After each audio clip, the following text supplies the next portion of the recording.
Baik, bagi teman-teman yang masih berpikir berbuat dosa, misal, nggak apa-apa deh saya pacaran misalnya, nggak apa-apa deh saya minum khamar, saya juga sholat, nggak apa-apa deh saya begini, nggak apa-apa deh saya begitu. Perhatikan efek buruknya dosa. Yang pertama teman-teman sekalian, kalau seseorang berbuat dosa, hidupnya akan sempit, sumpek. Kalau orang mabuk malam, tidur nih dalam keadaan mabuk, bangun tidur demi Allah sumpek, pasti suntuk. Nggak ada orang bangun gembira habis mabuk tadi malam, nggak ada. Orang habis berzina pasti nyesel, walaupun orang non muslim tuh. Secara fitrah, perbuatan dosa Allah akan jadikan sempit di jiwanya orang itu, walaupun itu orang kafir, sumpek dia. Cuma orang yang tidak tahu agama, dia nggak tahu harus kemana arahnya, maka habis mabuk tadi malam, mabuk lagi besok malam, larinya ke situ lagi. Padahal makin banyak dia buat ini, dia makin banyak minum racun. Dosa itu teman-teman seperti segelas racun. Kita tahu itu racun atau tidak, tetap berbahaya. Tapi orang kalau tahu, mematikan. Orang kalau tidak tahu, bertahap, tapi tetap berbahaya buat dia. Dia tidak bisa bilang, wah saya tidak tahu kalau itu racun, maka tidak apa-apa di badan saya. Enggak, pasti tetap berbahaya. Dosa itu seperti itu. Jangan anggap remeh, nggak bisa dimain-main ini. Hidup sempit ini akan ada teman-teman. Kata ulama disepakati semua, orang muslim, orang kafir, tahu tidak tahu hukumnya, akan mendatangkan hidup sempit. Hidup sempit adalah sumpek, suntuk, sedih.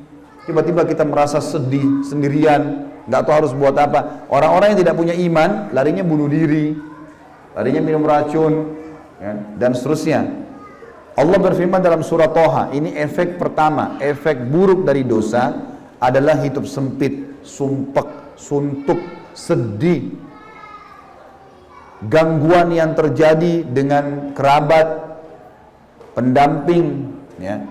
Sampai sebagian ulama salaf bilang, saya tahu saya punya dosa kalau tiba-tiba saya lihat istri saya berubah dengan saya, tunggangan saya, kuda yang saya mau naikin berubah.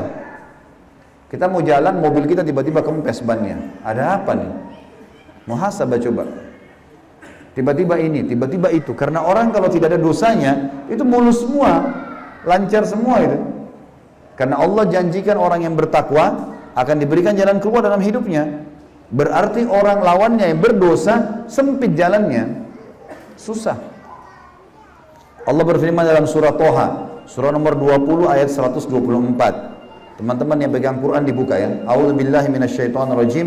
Wa man a'rada 'an dzikri fa inna lahu ma'isyatan dankan wa nahsyuruhu yaumal qiyamati a'ma. Dan barang siapa yang berpaling dari peringatanku, kata Allah, sengaja berbuat dosa, maka sungguhnya baginya penghidupan yang sempit, sumpek, sedih, suntuk gitu. Dan kami akan menghimpunnya pada hari kiamat kalau tidak sempat taubat dalam keadaan buta, tidak melihat. Yang kedua teman-teman, orang yang berbuat dosa dipastikan oleh Allah kalau dia tetap ngotot dalam kesalahannya. Kalau dia tahu itu salah, dia segera bertobat, itu bagus. Tapi kalau dia tidak tahu itu dosa atau dia tidak mau tahu, tetap aja berbuat dosa, maka akan menjadi penyebab kesesatan dan jauh dari petunjuk. Dia makin jauh dari keimanan, jadi nggak bisa khusyuk sholat. Teman-teman di sini maaf yang hadir, kalau masih sholat tidak bisa khusyuk, berusaha nggak bisa khusyuk, coba istighfar kepada Allah. Ada dosa yang mengganjal tuh. Kalau dosa kita sudah dibersihkan teman-teman, kita akan khusyuk sholat, kita akan tersentuh kalau baca Quran, nangis nanti itu. Kalau itu belum terjadi berarti masih ada dosa yang mengganjal. Coba istighfar terus, taubat kepada Allah, karena masih ada yang dia ganjal. Allah berfirman, Allah yang maha kaya telah berfirman dalam surah Al-Ahzab surah nomor 33 ayat 36. A'udzubillahi minasyaitonirrajim.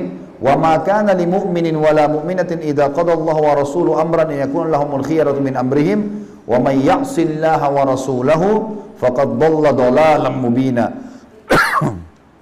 Tidak patut, kata Allah, laki-laki yang mengaku beriman dan perempuan yang mengaku beriman, apabila Allah dan Rasulnya telah menetapkan satu keputusan, jangan buat dosa, buat ketaatan, mereka masih punya pilihan lain, mereka masih tetap mau melanggar, nggak mau patuh gitu. Maka kata Allah, barang siapa yang mendurhakai Allah dan Rasulnya, tetap mau berbuat dosa, dia sudah tahu itu dosa, maka sungguh dia telah sesat dengan kesesatan yang nyata. Sulit dia untuk khusyuk, nggak bisa khusyuk, susah. Teman-teman kalau banyak, coba 1 minggu istighfar kepada Allah. Tutup kuping, jangan dengar musik kecuali Al-Quran. Coba lakukan itu. Kemudian azan ke masjid.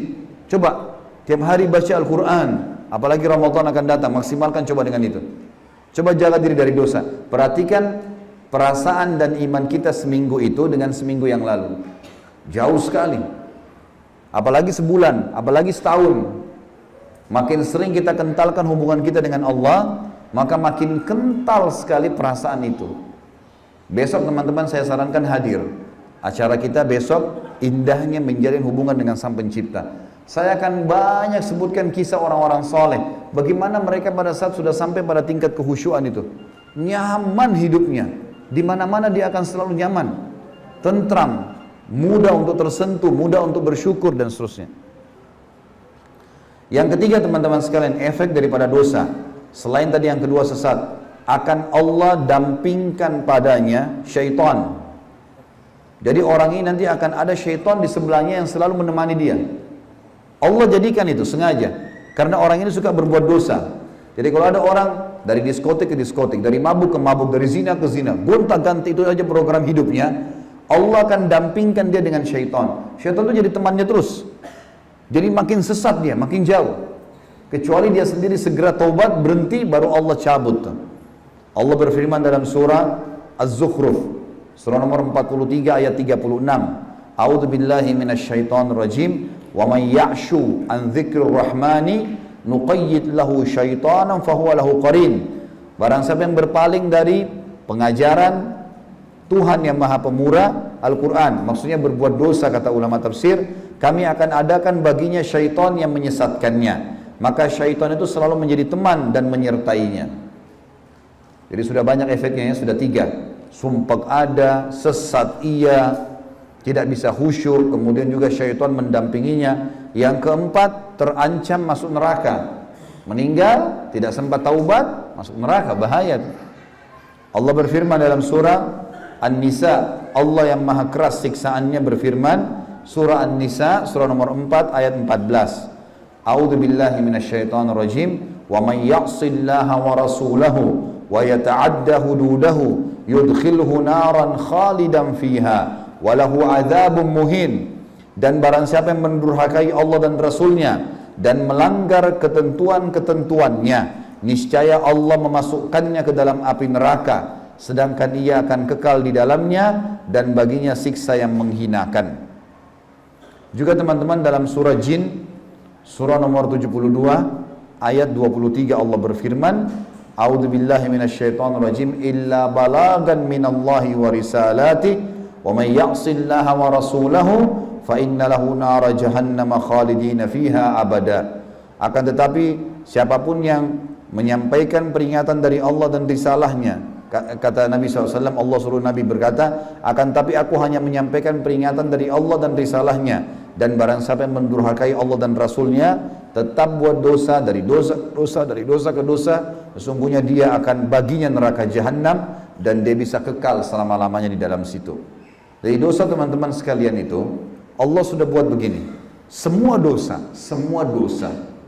itu sebenarnya dibenci sama Allah, diberikan ancaman yang berat. Zina lah, riba lah, fitnah lah, ngambil barang orang, mencuri lah, mabuk lah. Ini semua dosa-dosa teman-teman, Allah benci. Allah timpahkan padanya siksaan, yang diancam.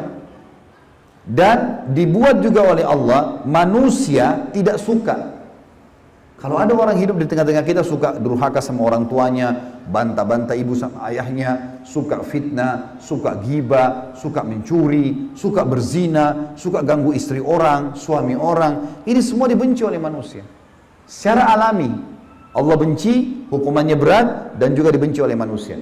Semua ketaatan, jujur, amanah, tanggung jawab, bakti sama orang tua, semua yang baik-baik, sholat, semua ini teman-teman disuka sama Allah, diberikan pahala yang besar, dan juga disuka oleh manusia. Gak ada orang yang rajin ke masjid sholat, orang suka bantu orang susah, senyum kalau ketemu sama muslim, bakti sama orang tua, lalu dibenci sama orang, gak ada. Semua orang suka dia. Maka kita secara alami kalau patuh sama Allah menjadi orang yang baik. Buruk, maksiat sama Allah jadi buruk. Gitu ya.